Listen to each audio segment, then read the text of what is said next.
Welcome to Module 11, the Information Technology Perspective. In today's world, technology isn't just part of business, it is the business.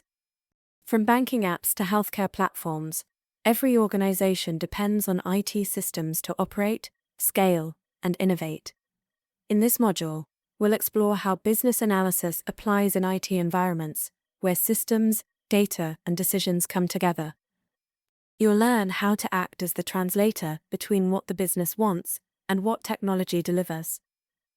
And by the end, you'll see exactly how these principles align with BABOK's core knowledge areas, especially requirements lifecycle management, requirements analysis and design definition, and solution evaluation. All right, let's get started.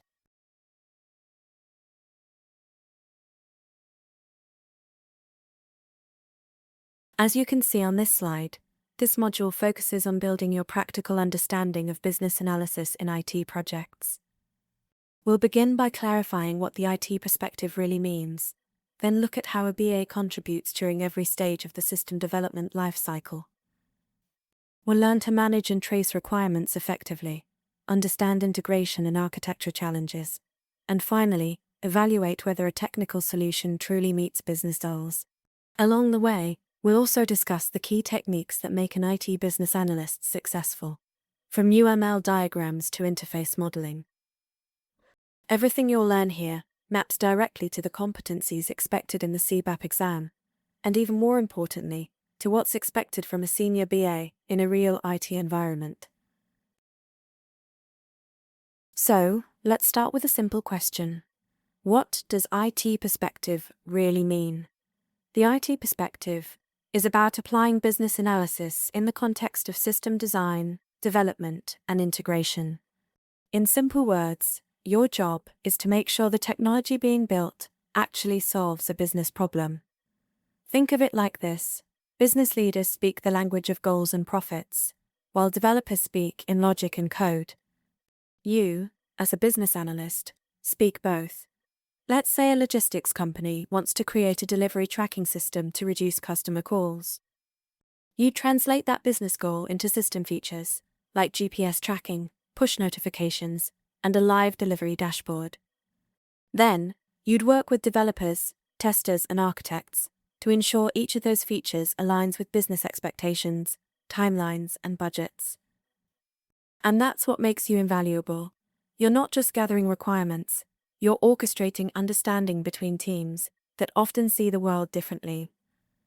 A quick note for your CBAP prep: BABOK classifies this under stakeholder collaboration. In practice, it means ensuring that business intent and technical capability always stay in sync. The System Development Lifecycle, or SDLC, is the heartbeat of every IT project. As a business analyst, you're present and crucial at every stage. Here's what that looks like. At the requirement stage, you gather and define exactly what the business needs. For example, a banking system may need to process loan applications securely. That's a functional requirement. And do it in under 3 seconds. That's non-functional. Then comes the design phase. Here, you review mock-ups, prototypes, and architecture diagrams to ensure the proposed solution reflects the business rules and workflows you captured earlier. During development, you're a guide and a translator, helping developers understand the intent behind the requirements and clarifying questions before they turn into costly mistakes. Then, in testing, you collaborate with QA teams, often preparing user acceptance criteria and helping users validate that the system actually does what was promised. Finally, during deployment and maintenance, you help monitor adoption, gather feedback, and document change requests for future improvements. Think of yourself as the continuous thread connecting strategy to execution, business intent to working code. The System Development Lifecycle, or SDLC, is the heartbeat of every IT project. As a business analyst, you're present and crucial at every stage. Here's what that looks like. At the requirement stage, you gather and define exactly what the business needs. For example, a banking system may need to process loan applications securely. That's a functional requirement. And do it in under 3 seconds. That's non-functional. Then comes the design phase. Here, you review mock-ups, prototypes, and architecture diagrams to ensure the proposed solution reflects the business rules and workflows you captured earlier. During development, you're a guide and a translator, helping developers understand the intent behind the requirements and clarifying questions before they turn into costly mistakes. Then, in testing, you collaborate with QA teams, often preparing user acceptance criteria and helping users validate that the system actually does what was promised. Finally, during deployment and maintenance, you help monitor adoption, gather feedback, and document change requests for future improvements. Think of yourself as the continuous thread connecting strategy to execution, business intent to working code. Now, let's move to one of the most technically engaging parts of your role: integration and architecture. In modern organizations, no system operates in isolation. Every application talks to another. The CRM syncs with the ERP, payment gateways link to accounting, and APIs connect everything to the cloud. As a business analyst, your job isn't to design the architecture. That's the architect's domain. But you must understand it. Why? Because your requirements often determine how systems interact.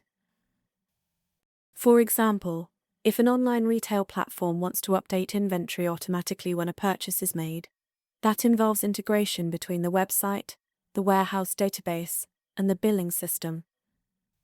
You'll work with technical teams to define what information moves, when it moves, and how errors are handled. You'll also ensure the solution aligns with the organization's broader IT strategy, its enterprise architecture. That means confirming your requirements don't break security standards, performance goals, or system dependencies. And when legacy systems are involved, you'll anticipate compatibility issues, ensuring the new solutions can talk to old technologies without breaking them. So rather than listing deliverables, think of this section as your collaboration zone, where you help architects visualize business needs in technical terms. In BABOK, this is part of requirements analysis and design definition, connecting what stakeholders want. Once the system goes live, your role doesn't end. It evolves into solution assessment. This is where you measure how well the technology performs and how effectively it delivers business value. Start with the basics: functionality. Does the system do what the business expected?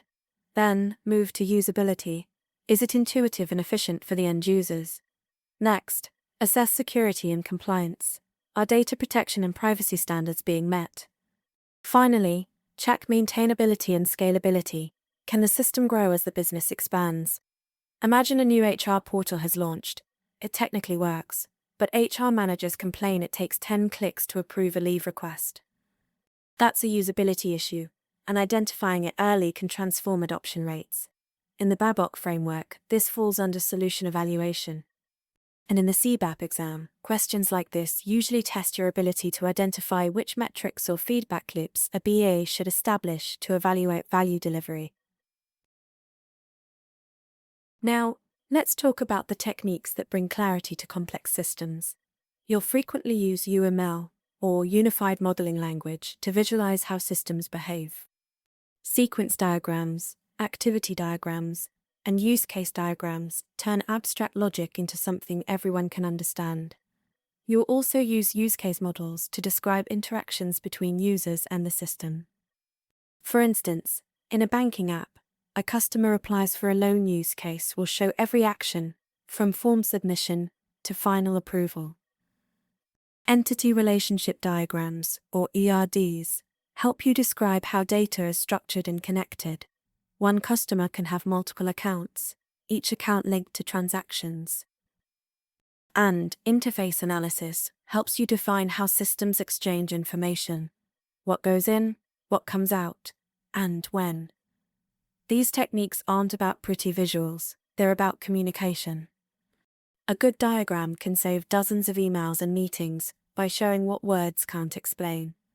For CBAP prep, remember, BABOK lists over 50 techniques, but UML, use cases, and ERDs are among the most tested. Let's bring it all to life with a real project story. A major bank wanted to streamline its loan origination system. The goal was to cut processing time and reduce manual errors. Here's how the BA led the way. They started by documenting every step of the current loan process, from application to approval. Then, they worked with developers to design a workflow automation engine. Next, they mapped integrations with credit bureaus and customer databases. And before launch, they led UAT, catching a serious data mismatch issue that could have delayed implementation by weeks. After launch, processing time dropped by 40%, and customer satisfaction scores rose significantly. That's what business analysis looks like in the real world, not just gathering requirements, but guiding a system from concept to measurable success. To truly excel as a BA in IT environments, there are a few best practices to keep in mind. First, stay close to your stakeholders, both business and technical. Regular conversations prevent small misalignments from becoming big project risks. Second, document smartly. Write for understanding, not for volume. Great documentation connects context with clarity. Third, learn enough technical language to speak confidently with developers and architects. You don't need to code, but you do need to understand what APIs, data models, and testing frameworks mean. Fourth, be flexible with methodologies. Some projects are agile, some are waterfall, and most are somewhere in between. The best BAs adapt, shifting their communication and planning style as needed. And above all, never lose sight of business value. Every feature, every change request, every meeting should ultimately answer one question: how does this improve the business? That's the mindset of a certified business analysis professional. Let's wrap up with a quick reflection on what we covered today. The IT perspective is where business analysis meets technology. It's about bridging strategy, systems, and stakeholders. You've learned how to work through the SDLC, manage evolving requirements, visualize integrations, and evaluate delivered solutions. In BABOK terms, this connects to requirements lifecycle management, requirements analysis and design definition, and solution evaluation.